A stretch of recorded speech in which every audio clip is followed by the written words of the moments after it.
Hello friends, welcome to our channel ইনফোটেনমেন্টে সকলকে স্বাগত জানাই। একটা নতুন বিজ্ঞপ্তি বের হয়েছে কলকাতা হাইকোর্টে। তো কলকাতা হাইকোর্টে clerk, steno, group D operator পদে নিয়োগ হবে।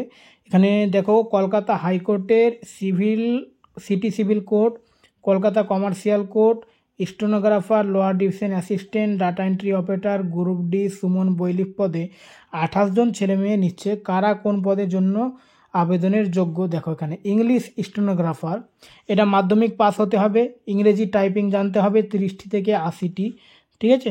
তারপরে পরের পোস্টগুলো এখানে দেখো, এখানে টাইপিং করতে পারতে হবে। তারপরে এখানে কোনো স্বীকৃতি প্রতিষ্ঠান থেকে কম্পিউটার ট্রেনিংয়ের সার্টিফিকেট কোর্স পাস হতে হবে এবং কম্পিউটার চালনায়, কম্পিউটার অপারেশন যথার্থ টাইপিং স্পিড, ফিঙ্গারিং স্পিড থাকতে হবে। বয়স হতে হবে 32 বছরের মধ্যে আর কি। আর এখানে বেতনটা দেওয়া রয়েছে। কমার্শিয়াল কোর্টে শূন্যপদ রয়েছে 2টি। লোয়ার ডিভিশন অ্যাসিস্ট্যান্ট মাধ্যমিক পাস ছেলেমেয়েরা আবেদন করতে পারেন। আর কোনো স্বীকৃত প্রতিষ্ঠান থেকে কম্পিউটার ট্রেনিংয়ের 6 মাসের সার্টিফিকেট থাকতে হবে। কম্পিউটার অপারেশনে যথার্থ ফিঙ্গারিং স্পিড ও টাইপিংয়ের যোগ্যতা থাকতে হবে। বয়স হতে হবে 35 বছরের মধ্যে। মূল মাইনে 22,700 থেকে 58,500 টাকা। কলকাতা কমার্শিয়াল কোর্টে শূন্যপদ 4টি। তারপর এখানে দেখো, সিটি সিভিল কোডে শূন্যপদ হচ্ছে 12টি। আর এখানে ক্যাটাগরি ওয়াইজ শূন্যপদ দেওয়া রয়েছে। তারপর দেখো, ডাটা এন্ট্রি অপারেটর মাধ্যমিক পাস ছেলেমেয়েরা আবেদন করতে পারেন। কোনো স্বীকৃত প্রতিষ্ঠান থেকে কম্পিউটার অ্যাপ্লিকেশনে 1 বছরের ডিপ্লোমা থাকতে হবে। ঘন্টায় অন্তত 8000 কি ডিপ্রেশন গতি থাকতে হবে। বয়স হতে হবে 35 বছরের মধ্যে। এখানে বেতনটা দেওয়া রয়েছে। কলকাতা কমার্শিয়াল কোর্টে শূন্যপদ 4টি।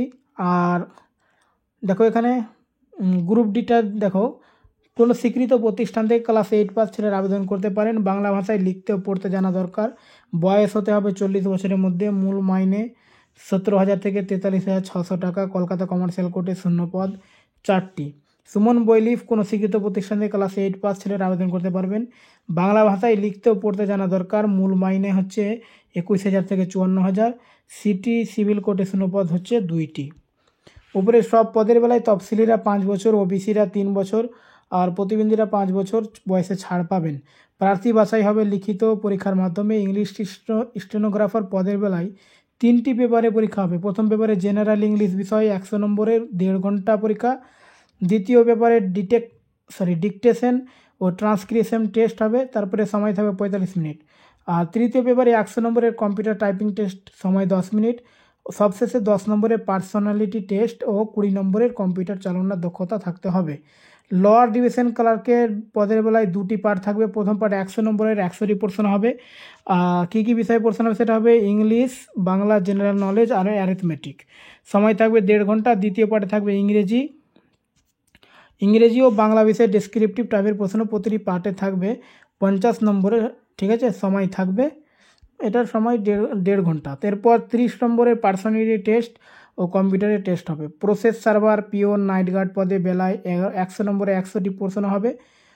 অবজেক্টিভ টাইপের ইংরেজি, বাংলা, জেনারেল নলেজ ও বেসিক অঙ্ক। নেগেটিভ মার্কিং থাকবে। আর সফল যদি হয় তো 30 নম্বরে একটা ইন্টারভিউ হবে। আর সিটি সিভিল কোর্টের বিজ্ঞপ্তি নম্বর এগুলো দেওয়া রয়েছে। দরখাস্ত অনলাইনে 16 ফেব্রুয়ারির মধ্যে করতে হবে। ওকে, থ্যাংক ইউ।